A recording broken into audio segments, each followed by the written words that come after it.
Seguimos con más noticias, amigas, amigos. Vamos a conversar de inmediato con John Magdaleno, él es politólogo, analista político, y vamos a conversar con él acerca de lo que es noticia en el día de hoy. Entre otras informaciones, por supuesto, la noticia política tiene que ver con lo que está ocurriendo dentro de la mesa de la Unidad Democrática. Se está planteando la posibilidad de una reestructuración de la mesa de la Unidad, sobre todo después de lo que ocurrió con la salida de Ramón Guillermo Aveledo de su cargo en la mesa, así como también en el día de hoy lo hizo Ramón José Medina. John, buenas noches, gracias por permitirnos conversar contigo acerca de este tema. ¿Qué te parece todo esto que está pasando? Realmente, como lo decía Diosdado Cabello, es el acabose de la oposición, o realmente se trataría de eso, de una reorganización. Yo no creo que esté planteado en el corto plazo la disolución de la mesa de la unidad. Lo que creo que está planteado desde hace ya meses, porque es un debate público que el país conoce, es la eventual reestructuración de la mesa. Y ciertamente hay tres temas más que son objeto de debate en la oposición que vienen siendo objeto de atención. El primero, Sergio, hay unos desacuerdos relevantes que se han vuelto públicos en los medios de comunicación. Sí. Que en primer lugar parece comunicar la idea de que a la oposición le hace falta encontrar un procedimiento para dirimir sus diferencias y precisamente evitar que las disputas que se lleven a los medios de comunicación, pues por supuesto se traduzcan en un creciente desprestigio para la mesa en su conjunto y para la oposición en su conjunto. El segundo problema que hay en la mesa es, bueno, cómo llegar a un diagnóstico compartido, porque de allí sería una estrategia común. Si no hay un acuerdo básico acerca de, primero, un diagnóstico sobre la situación del país y segundo, sobre la naturaleza del régimen político, es muy complicado llegar por lo menos a las líneas gruesas, a un consenso mínimo sobre las líneas gruesas de la estrategia política para promover un cambio. Entonces creo que esos son los tres grandes temas gruesos que están planteados desde hace tiempo.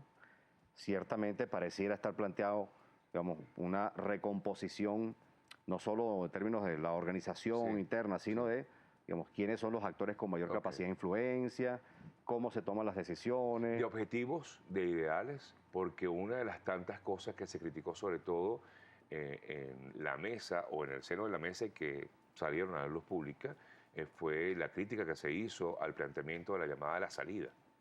Tal vez eso no gustó a cierta parte de la oposición y eso, insisto, bueno, salió a relucir y bueno, ha originado estas resquebrajamientos pues, de la mesa de unidad. Sí, el asunto es, Sergio, que detrás de la disputa que generó la salida hay un desacuerdo estratégico. Es decir, la mesa se configura en 2009 fundamentalmente como respuesta a un resultado electoral que fue considerado insuficiente en las elecciones regionales de 2008. Hay que recordar bien la historia para, digamos, tener la película completa en mente. Sí. En 2008 la oposición obtuvo 5 gobernaciones y la alcaldía metropolitana, más 56 alcaldías.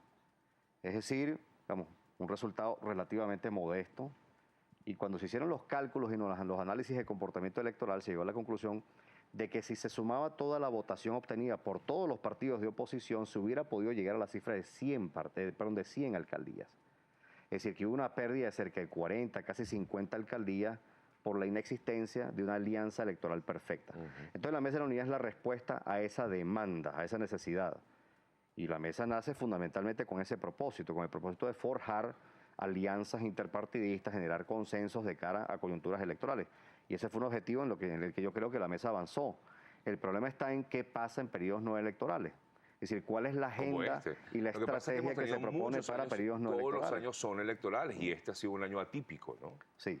Entonces, la disputa nace, quiero decir, la disputa de este año nace como resultado de la coyuntura electoral del 8 de diciembre próximo pasado. Se obtuvieron 76 alcaldías, 20 más que 2008, pero de vuelta se llega a la contabilidad de que la oposición pudo haber obtenido un poco más. Entonces, esto por un lado pone sobre la tela, digamos, pone en tela de juicio el desempeño de la mesa, si se abre un debate acerca de si pudo haber sido un poco más eficaz de cara a las elecciones, pero por otro lado, luego, en los meses de enero y febrero, en virtud de episodios muy concretos que hubo en materia de inseguridad, en donde los estudiantes universitarios fueron los principales afectados, no hubo una proposición concreta. Entonces, al margen de la valoración que tengamos sobre la salida, yo también tengo muchas reservas sobre la estrategia que se implementó en esa fecha. Pero en la medida en que el otro sector de la oposición no proponía una ruta concreta para un año electoral, perdón, para un año no electoral, pues por supuesto le da pie a estos otros actores para intentar proponerlo. Entonces, el debate es un asunto de fondo. Es decir, se supone que en la mesa de la unidad debería trascenderse, digamos, las estrategias estrictamente electorales y deberían configurarse estrategias para, digamos, la política globalmente considerada, no solo la política reducida a las elecciones. Sí. Ahora, en cuanto al liderazgo que hay dentro de la oposición, en un momento, pues, efectivamente, Enrique Capriles Radonsky llegó a ser ese líder y en la mesa de la unidad estaba como líder de la mesa Ramón Guillermo Veleo. Ahora, a raíz de lo que ocurrió después de los sucesos de febrero, marzo, Capriles pues tuvo un bajón bastante fuerte que llegó a ser superado por Leopoldo López. Y ahora Ramón Guillermo Veleo, a raíz de toda esta situación, pues ha tomado la final decisión de renunciar a su cargo. ¿Qué pasa entonces? Te pregunto, te hago este comentario para preguntarte qué va a pasar con el liderazgo de la oposición. Sí, yo haría un par de precisiones allí, Sergio. Por favor. La primera es que Aveledo, en estricto sentido, fue más un forjador de acuerdos y un articulador que el jefe Como o el un mediador. Sí, que el jefe o el líder de la oposición. Y ese fue su rol explícitamente desde el inicio. Y de paso, dicho sea, creo que lo hizo en general bastante bien. Es decir, si ese era el rol, si el rol era forjar acuerdos, promoverlos, pues creo que en general lo hizo bien.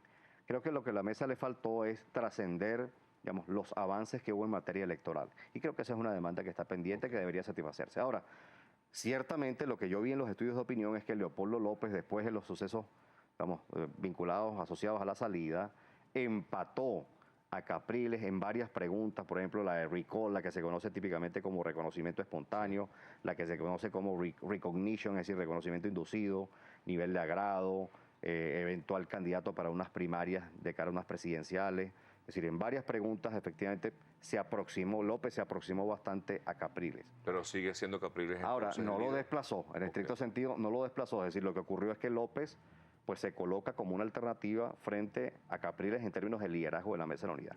Ahora, lo que creo, Sergio, en unas circunstancias como esta, en donde hay dos líderes que tienen reconocimiento público y hay otros que también están creciendo, el caso de Machado, el caso de Ledesma, es que el liderazgo tiene que compartirse. Es decir, eso resultaría lo lógico que se sentaran los principales líderes de los partidos, incluso que se buscara un espacio para que se incluyeran otros actores sociales vinculados a fuerzas de oposición para que participaran de la toma de decisiones. Y sobre todo cuando no es un año electoral. Claro, pero sobre todo teniendo en mente, porque la refutación inmediata que uno encuentra cuando se propone la inclusión de otros actores, sobre todo de fuerzas sociales, es que no puede reproducirse el experimento de la Coordinadora Democrática. Nadie está diciendo que se reproduzca ese experimento. Lo que se está diciendo es que la mesa por sí sola es insuficiente para convocar a una mayoría y para representarla. Es decir, la mesa tiene que buscar un procedimiento por intermedio del cual incluir a otros actores, a movimientos sociales, por supuesto los que tienen mayor fuerza social, para procurar facilitarse el camino para construir una mayoría. De eso es de lo que se trata. Ahora te consulto, ¿esta situación interna de la oposición ha sido aprovechada por el gobierno nacional? Digo, porque los comentarios que hace el Ejecutivo es que efectivamente la mesa pues está partida. Bueno, claro, el oficialismo siempre intentará explotar una circunstancia de disputa pública de la oposición, como por cierto en fecha reciente, con motivo de la carta de Giordani y las presiones en Navarro y Analice Osorio, etcétera, etcétera. Hubo también, digamos, el intento por parte de la oposición por encuadrar el debate alrededor de la significación que tenían esos desacuerdos hechos públicos, además, porque en general el chavismo ha exhibido a lo largo de buena parte de estos años, digamos, relativa disciplina estratégica y comunicacional, y no lucía, digamos, muy corriente un desacuerdo como el que Giordani, digamos, produjo por intermedio de su carta. Así que eso forma parte del juego político entre gobierno y oposición y no habría nada de novedoso en esa situación. Ahora, esto es sano para la política del país, es decir, ver que está pasando esto en ambos bandos, que haya esta reorganización, reagrupación, revisión, porque también me imagino que debe haber revisión tanto de un lado como del otro, a raíz de los sucesos de febrero, marzo en la oposición y a raíz de los comentarios que han hecho Giordani y Navarro en el oficialismo. Sí, en el caso de la oposición me parece saludable que se plantee ese debate, sobre todo, más todavía si es puertas adentro. Es decir, me parece saludable incluso que se haya producido un primer encuentro. Que no se dé a la luz pública. Sí, es decir, que se procesen las diferencias como corresponde. Ahora, en el caso del chavismo hay otra situación involucrada. En el caso de la coalición chavista, lo que está en el frente es la implementación, vamos, creo que más temprano que tarde, quiero decir el mes que viene, la implementación de un programa de ajustes. Y alrededor de ese programa de ajustes hay un debate en el chavismo, sobre todo por los eventuales impactos sociales y políticos que tendría. Es decir, por ejemplo, se considera en el Ejecutivo y en parte del chavismo la eventual implementación de aumentos de precios en bienes y servicios, incluyendo la gasolina. Se contempla la eventual implementación de reforma tributaria. Se contempla la implementación de nuevos impuestos, dentro de los cuales, por cierto, se menciona un impuesto a la banca. Es decir, hay un conjunto de medidas que parece que el gobierno está contemplando, entre otras cosas porque tiene un problema económico-financiero severo. Correcto. Es decir, necesita fuentes de financiamiento adicionales para corregir el déficit fiscal, que ha oscilado entre 13 y 15 puntos porcentuales desde 2009 hasta esta fecha, y en segundo lugar una caída de los ingresos por exportaciones totales que se registra en la balanza de pago, concretamente la cuenta corriente. Eso está obligado, el gobierno parece forzado a tomar unas medidas. Entonces eso precipita un conjunto de disputas al interior del chavismo porque no hay un acuerdo, no hay un consenso unánime acerca de cuál es el formato de política económica que debe implementarse. Sí. John, te agradezco mucho el habernos permitido conversar contigo y conocer tu punto de vista acerca de la situación política del país.